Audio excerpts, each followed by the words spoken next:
Hello everyone, it's Aaron from Push Square, and last night, State of Play revealed a big gameplay chunk, our first proper look at Suicide Squad Kill the Justice League, and you can watch my live reaction to that on the reaction video, I'll link that, but I want to talk about that today, so let's get into it. So yeah, this game has been highly anticipated. A lot of people have been waiting a long time for the next Rocksteady game, and if you didn't know, Rocksteady are the developers that made the Arkham series. I'm talking Arkham Asylum, Arkham City, Arkham Knight, some absolute bangers, some really genuinely great games, especially as I was growing up and becoming familiar with games, when I really found my love for gaming. Those games were quite important, those games were really there. Arkham City is the kind of main one for me. So yeah, I was really, as soon as I heard they're making a new game, it's going to be Suicide Squad, it's going to go to Metropolis, it's got the evil Justice League, I'm on board. I was immediately on board with that. Now though, as we're seeing a little bit more about this game, there are some things that I think surprised me in a sense. And going by online reactions, it's been a real mixed bag because it's not really the game that we were expecting. So of course, we dive right into the gameplay, and the thing that we need to get to right away is it's very looter shooter, live service like. It's a very live service experience. And immediately as you look at that, you're going to be thinking Avengers, you're going to be thinking Gotham Knights, and I will come clean and say that I actually really like both of those games. I've put a lot of time into both of them. This does look like the best of the three to me. If I'm talking purely from a standpoint of those kind of online superhero games, I think this looks really, really good. You've got a diverse cast of characters, the world seems a lot more vibrant, and 4-player co-op as well compared to the 2 with Gotham Knights, which I think was just a big letdown. So on those planes, yes, I think this looks really good. Why though is it a little bit worrying in a way? I think it's because it's this shift to a live service model from a developer that doesn't typically do it. Now we know games developers, they can change, they can move on to different franchises, they can, mix up the formula.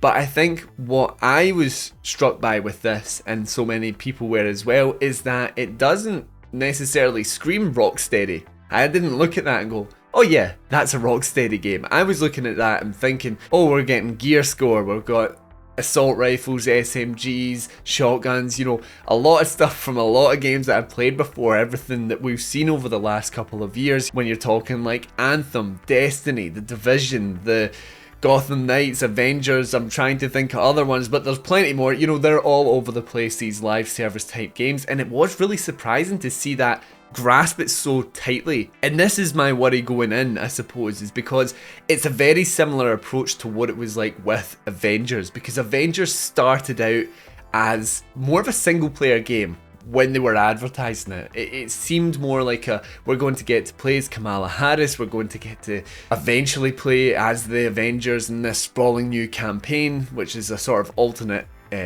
universe sort of stuff. That was really cool, but then there was a certain point in that game where they went, no, this is live service now. You stop playing your traditional linear missions, and then it was just matchmaking, replaying the same missions, all of that jazz that we know and potentially love or hate. But here, again, it's that thing. How much of a story experience is this? Because if we're looking at it from a story narrative perspective, it looks fantastic. It's got great characters, the writing and the animation and everything, it looks great. And I love the idea of the intimidation of someone as powerful as Superman suddenly being bad. I think that's really interesting. It's a nice narrative hook for me.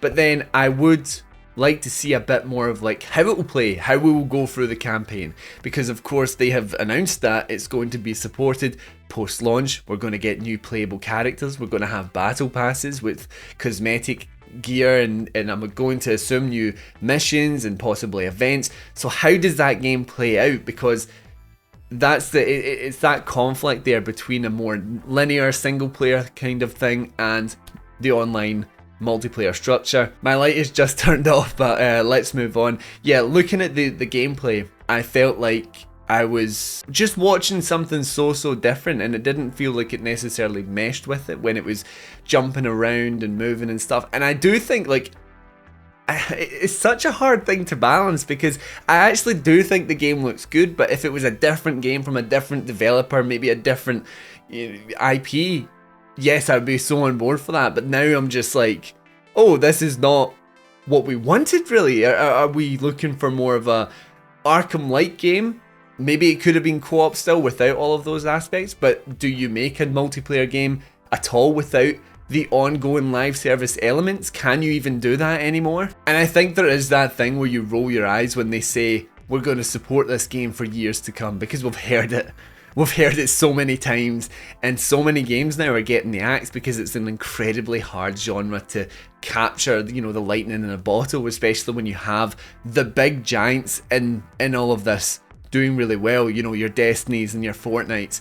So how does Suicide Squad Kill the Justice League fit into that? As I was saying with the mix of single player and multiplayer, it becomes confusing, I think, to people as well. Like, how do you market this game? Because some people might go into it thinking, oh cool, it's the people that made Arkham. Here's a new game I can play for 50 hours, but across the entire year. You've got those gamers who then suddenly are met with, oh, this is an online game. And yes, they said you could play it solo, but you know these games are always better with people, because AI, it just doesn't cut it. I think for me, the biggest thing that irritated me about the gameplay was the fact that the focus was more on the weapons, assault rifles, SMGs, shotguns, all of that. And when I was looking at it, it just felt like everyone was kind of the same. I'm hoping obviously we'll get to delve into that a little bit more, because at this point it was just everyone has some sort of mechanic that allows them to jump really high, stay, you know, levitating or swing around, whether that be grapple hooks or just big jumps or jetpacks and teleporting, boomerangs. So everyone just had like a different variant of like the similar skills, and the guns were the thing that made the difference. Whereas I would have really have loved to see it more as a, like, no, King Shark is the tanky character, and you know, Harley Quinn's maybe the more nimble, and Boomerang's faster than, and Deadshot's the guy that shoots from far away. You know, I didn't get those impressions when I was watching that. I felt like if you wanted to play Deadshot as an up close and personal guy, you could have. And of course that does link into the builds. You can make a character tanky or more of a glass cannon, it's up to you.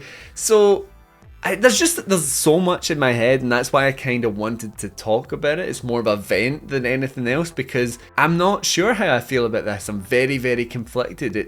It looks promising in so many aspects, and I think had it not been Rocksteady, I would have been just like, yeah, okay, it's another live service, but I'm going to check it out.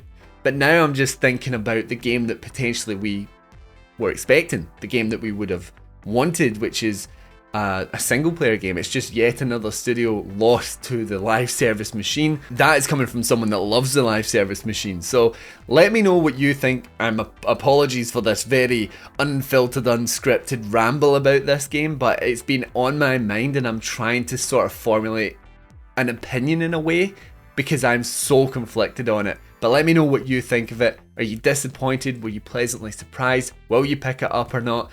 Let me know down in the comments. And of course, if you liked the video, leave a like, that does help us out. And if you would like to see more content just like this, and within the wider world of PlayStation, then why not subscribe to us here on Push Square. Thank you for watching, everyone, and I'll see you in the next one. Bye.